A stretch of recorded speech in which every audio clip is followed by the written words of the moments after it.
Saviez-vous que la femme de Lot n'a pas été changée en statue de sel juste parce qu'elle a tourné la tête? La vérité derrière ce récit biblique est bien plus profonde et bien plus troublante.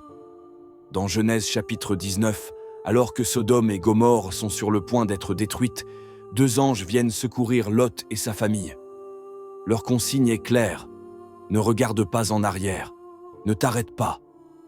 Mais la femme de Lot se retourne, et la Bible dit qu'elle devient une statue de sel. Mais est-ce vraiment juste un simple regard qui a causé cela? Le mot hébreu utilisé dans ce verset ne signifie pas simplement jeter un œil.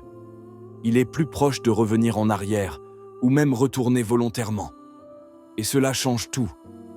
Dans Luc chapitre 17, versets 31 à 32, Jésus lui-même évoque cet épisode.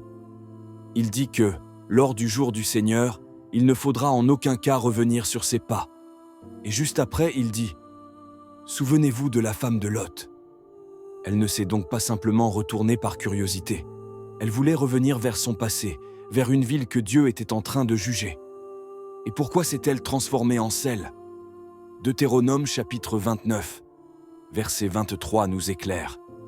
Sodome fut recouverte de soufre et de sel tombé du ciel.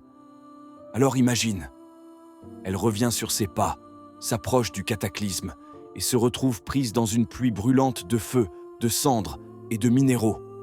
Ce n'était peut-être pas une punition immédiate, mais la conséquence directe de son attachement à ce que Dieu voulait détruire. Elle ne fuyait pas seulement une ville, elle fuyait un mode de vie. Et elle a hésité.